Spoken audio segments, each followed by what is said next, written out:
एवं आमर श्री प्रताप जेना एवं आज आम ये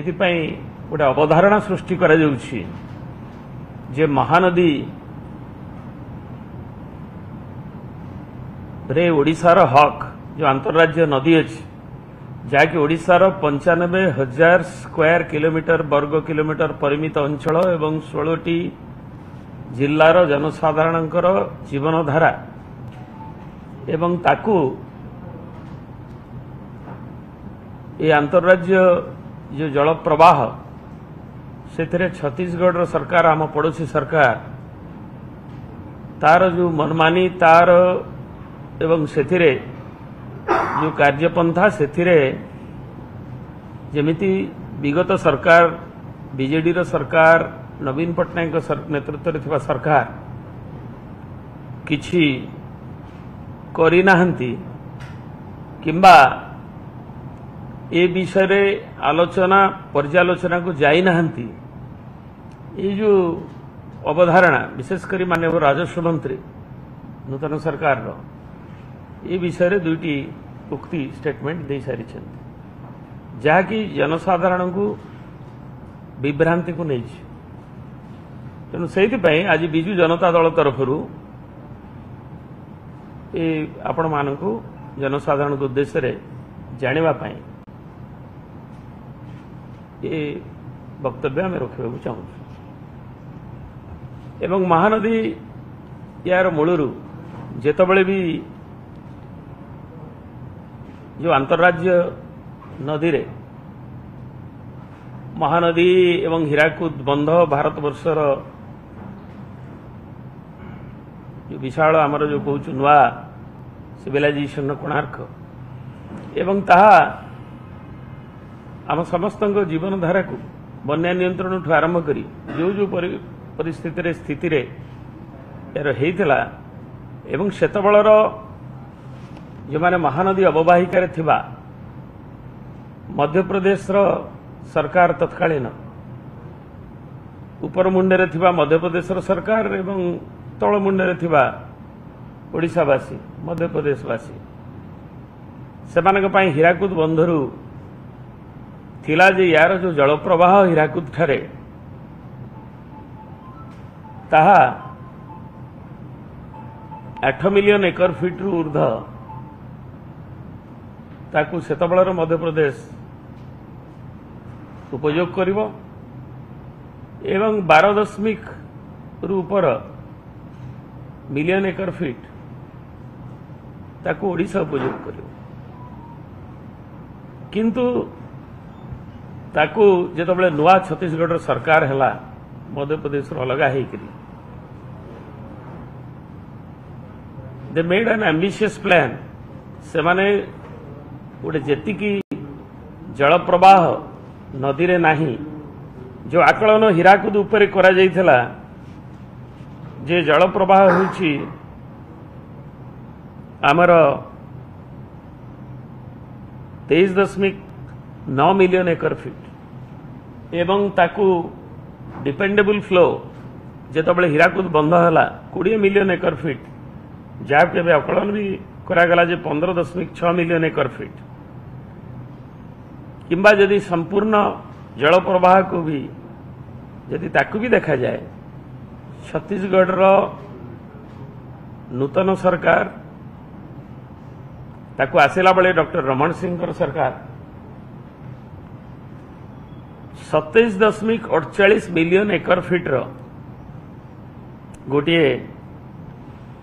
आकलन कले जहाँकि 16 मसीह अवगत है एवं जोटा कि ऑथेंटिक तथ्य हिसाब से उपलब्ध है तेणु जल प्रवाह अच्छी हीराकुद उपर मुंडे रे कम तेणु समग्र जल को एवं ताठू माने जेतिकी प्रवाहित होची 100% तार 115% जल को उपयोग करने तांकर योजना और चक्रांत आरंभ है एवं ताहा विजिबल है जेतिकी बेले ओडिशार आमर जो विभिन्न स्तर रे आमे जेतबेले देखिलु जे आमर 5-6 मसीह 15-16 जाए 15-16 मसीह जो जनागला आग तो ओडिशार माननीय मुख्यमंत्री केन्द्र तदानीतन जलसंपद मंत्री को 7/7/2000 जनईले जेटा को मल्टीपर्पज प्रोजेक्ट उपर विपद आसीपे ये आशंका करथिले किंतु सेतबेले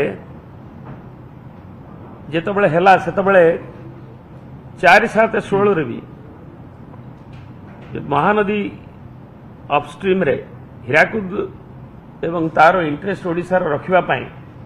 माननीय प्रधानमंत्री की मुख्यमंत्री महोदय लिखिथिले एवं आमे ये आकलन करागला जेतबेले विजिबल हैला 15-16 रे जे छत्तीसगढ़ गुड़ाए अनऑथराइज कंस्ट्रक्शन करूछि एवं जेतबेले ए संपर्क रे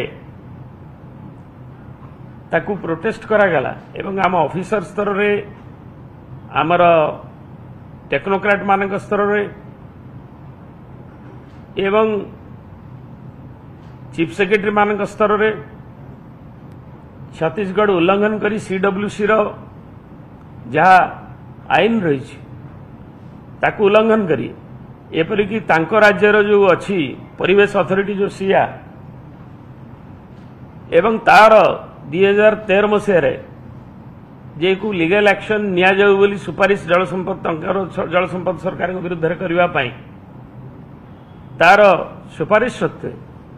छत्तीसगढ़ जो मनमानी कला ता जो ओडिशा बारंबार ए विषय अवगत करेला सीडब्ल्यूसी रो दृष्टि आकर्षण कला वाटर रिसोर्सेस मिनिस्ट्री भी करिछि एवं छत्तीसगढ़ सरकार तो शुणिले नहीं शेष को ओडिशा सरकार अनुरोध पर आमर जे जलसंपद एवं गंगा विकास मंत्री से उमा भारती थिले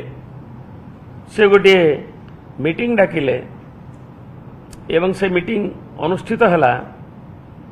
17/9/2016 रे गोटे त्रिपक्षिक मीटिंग जो थे कि उमा भारती अध्यक्षता करथिले माननीय मंत्री केन्द्रर एवं नवीन जी अध्यक्षता करथिले ओडिशार माननीय मुख्यमंत्री एवं डॉक्टर रमण सिंह माननीय छत्तीसगढ़ मुख्यमंत्री ब्रिजमोहन अग्रवाल तांका जलसंपद मंत्री एवं मु मध्य ओडिशा तरफ प्रतिनिधित्व करी सेठी उपस्थित थिली हमर चीफ सेक्रेटरी एवं टेक्नोक्राट माने उपस्थित थिले एवं सेठी सीधा सड़क नवीन बाबू कहिले दाबी ओडिशार कले जे आमे